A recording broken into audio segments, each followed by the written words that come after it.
পরিণীতা ধারাবাহিকে আমরা দেখেছিলাম ন্যাড়াগোয়ালের বিপর্যয় নেমে এসেছিল সিমেন্ট ফ্যাক্টরি ব্লাস্ট করার জন্য।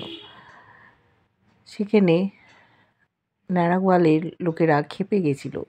শিরিনের মা ছিল ওই ফ্যাক্টরির মালকিন, এসেছিল গ্রামে টাকা দিতে, কিন্তু গ্রামবাসীরা নেয়নি আশুতোষ বসু ওখানে আসাতে। সিমেন্ট ফ্যাক্টরিতে তালা ঝুলিয়েছিল পারুল, সাথে ছিল ন্যাড়াগোয়ালের প্রত্যেকটা সদস্য। মেনে নিতে পারেনি শিরিনের মা।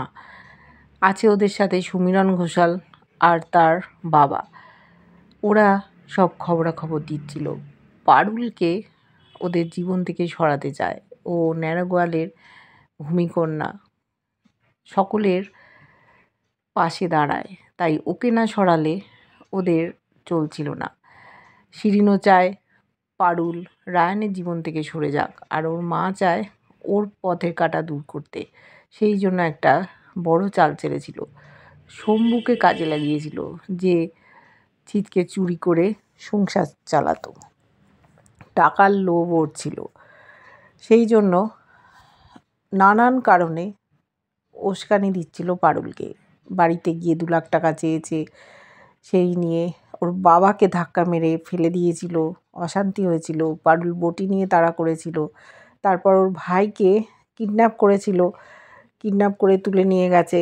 সমস্তটাই শিরিনের মা আর সমীরণ ঘোষালের বাবা, ওদের প্ল্যান, যাতে পারুল সেখানে আসে। সেই মতোই সমস্ত প্ল্যান চলছিল। ভাইকে বাঁচাতে গেছিল পারুল, বাঁচিয়েও ছিল। তারপর জানতে পেরেছে শম্ভু এই কাজটা করেছে। এদিকে দেখেছি শম্ভুর বাড়িতে শম্ভু আর তার স্ত্রী অতসী যখন কথাবার্তা বলছে, খাওয়া দাওয়া করছে, সেই সময় চলে এসছে সমীরণ ঘোষালের রাখা একজন রক্ষিতা পাখি। সে এসে বলছে যে, অতসী তোমার সাথে কথা আছে, একটু বাড়িতে আছো, বাইরে আসবে? বলছে কি ব্যাপার, তুমি এখানে কেন? তখন বলল, দেখো আমার জীবনটা একটু অন্যরকমভাবে কাটাতে চাই। শুনেছি তন্তু শাড়ির এখানে অনেক চল, মেয়েদের সুযোগ করে দেওয়া হচ্ছে। এই বলে ওকে ঘর থেকে বার করে নিল। কথা বলতে বলতে যাচ্ছে, আমিও সেই কাজ করতে যাই, আর তুমি কি সাহায্য করতে পারো? সেই সময় কেউ এসে শম্ভুকে মেরে দিয়ে চলে গেছে। ওদিকে পারুলের রক্ত গরম। ও যেই শুনেছে ওর ভাইয়ের কাছ থেকে শম্ভু ওকে কিডন্যাপ করেছিল, সাথে সাথে ও বলল, দাঁড়া আমি যাচ্ছি, শম্ভুকে মজা দেখাচ্ছি, কেন আমাদের পেছনে লেগেছে। ওর ভাই বলছে, দিদি যাস না, কোথায় বিপদে পড়বি, কিন্তু কথা শুনলো না। একটা মোটা বাঁশের মতো জিনিস নিয়ে শম্ভুদের বাড়ির দিকে যাচ্ছে। পাড়া প্রতিবেশী লোকজন দেখেছে। এত রাতে কোথায় যাচ্ছিস পারুল? পারুল ছুটে দরজা ধাক্কাচ্ছে শম্ভুদের। শম্ভু দরজা খুলছে না, চিৎকার করছে, বাইরে বেরিয়ে আয়, তুই আমার ভাইকে কেন কিডন্যাপ করেছিলি? তারপর দেখছে দরজাটা খোলা। দৌড়ে গিয়ে ঢুকেছে। ঢুকতেই গিয়ে দেখছে শম্ভু ওখানে পড়ে আছে, রক্তে ভেসে যাচ্ছে। ও তো অবাক। এদিকে পারুলকে ওইভাবে দেখে গ্রামবাসীরা ছুটে এসছে। অতসীকে দেখতে পেয়ে বলছে, দেখো দেখো পারুল মারমুখী হয়ে তোমাদের বাড়ির দিকে ছুটলো। পাখিও ওখানে ছিল। সবাই দলবল মিলে ছুটতে ছুটতে গেছে, গিয়ে দেখছে শম্ভু ওখানে মরে পড়ে আছে। অতসী চিৎকার করছে যে, পারুল তুই শম্ভুকে মেরে ফেললি, কেন মারলি? ও অবাক হয়ে গেছে, এইরকম একটা দৃশ্যের সম্মুখীন হবে ভাবতে পারেনি। ও যে কিছুই করেনি সে কথা বলার আর কোনো অবকাশ নেই। পাড়া প্রতিবেশী সব দেখছে, ওর হাতে একটা ডান্ডা, শম্ভু উল্টে পড়ে আছে, তাকে চিৎ করে শুয়েছে। একটা তুলকালাম কাণ্ড। এবার পারুল কি করবে? পারুল ওখান থেকে চলে গেছে বসু বাড়িতে। কিন্তু এটা যে সমস্ত প্ল্যান ছিল, শম্ভুকে আত্মবলিদান দিতে হলো পারুলকে ফাঁসানোর চেষ্টায়। শিরিনের মা সব কাজগুলো করালো। দেখেছি বসু বাড়িতে জল্পনা কল্পনা চলছে, কি করবে এবার। পুলিশ তো ছেড়ে কথা বলবে না। গোপাল ওখানে অফিসের দিকে যাচ্ছিল। রাস্তায় দেখা হয়েছিল বিডিও ম্যাডামের সাথে। বিডিও ম্যাডাম অফিস যাবে, কোনো গাড়ি নেই, তাই গোপাল তুলে নিয়েছিল তার বাইকে। বিডিও ম্যাডাম আস্তে আস্তে যেন গোপালের প্রতি দুর্বল হয়ে পড়ছে। শুনেছে সমস্ত কথা, যে তার স্ত্রী চলে যেতে চেয়েছিল ক্যালিফোর্নিয়া, এখানে থাকতে চায়নি। যে স্বামী এত ভালোবাসে তার স্ত্রীকে, তাকে ছেড়ে চলে যাচ্ছে। এইরকম যদি প্রেমিক স্বামী পাওয়া যেত তাহলে তো ধন্য মনে হতো নিজেকে। বিডিও হয়তো বিবাহিত না, আমরা জানি না এখনও। তাকে ড্রপ করে দিয়ে গোপাল চলে গেছে। শুনতে পেয়েছে যে শম্ভুকে মারার অপরাধে পারুলকে গ্রেপ্তার করবে পুলিশ। সাথে সাথে ও বসুবাড়িতে চলে গেছে, সেখানে রুক্মিণীও আছে।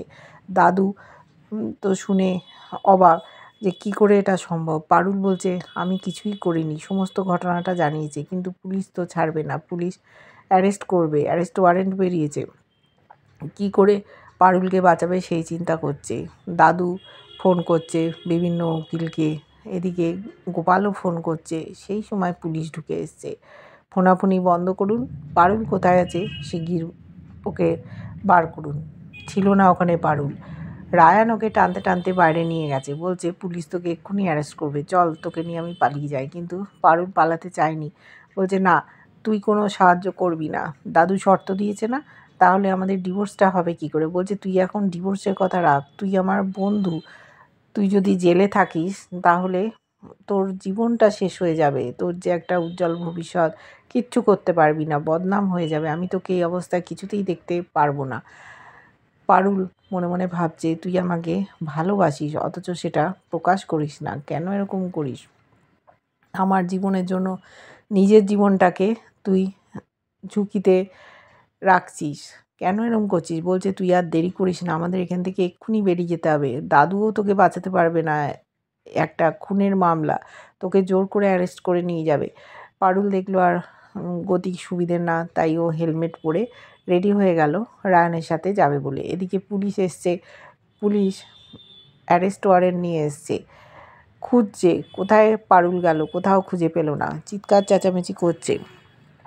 সমীরণ বলছে এই বুড়োটা লুকিয়ে রেখেছে, দাদুকে মারতে গিয়েছিল, ওখানে গোপাল ছিল, গোপাল রুখে দাঁড়িয়েছে, জুতো খুলে সমীরণকে পিটিয়েছে দাদু আর গোপাল। বলছে তোর এত বড় সাহস, বসুবাড়িতে এসে দাদুর ওপর চড়াও হয়েছিস, আর যেন কোনোদিন তোকে এখানে না দেখি, তুই বেরো।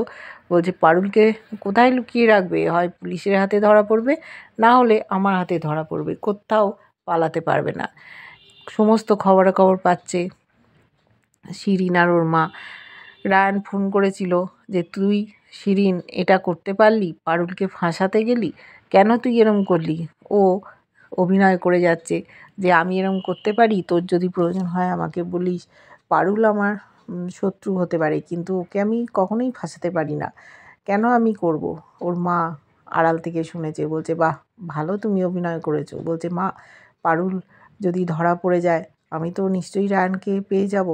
ও এই আনন্দেই নাচছে, বলছে আমি আর ওই মেয়েটাকে একবারে সহ্য করতে পারছি না। বলছে সবই তো আমাদের কথা মতোই চলছে, এখন দেখা যাক কতদূর কী করতে পারি।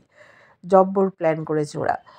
এদিকে পারুল রায়ান বাইক নিয়ে বেরিয়ে যাচ্ছে। আদৌ কি গ্রামের বাইরে ওরা যেতে পারবে, নাকি পুলিশ ধরে ফেলবে, সেটাই আমরা দেখতে থাকবো। কেমন লাগছে ধারাবাহিকটা জানিও, ভালো লাগলে লাইক কমেন্ট সাবস্ক্রাইব করা, যারা ফেসবুক পেজ থেকে দেখছো ফলো করে সাথে থাকার অনুরোধ রইল।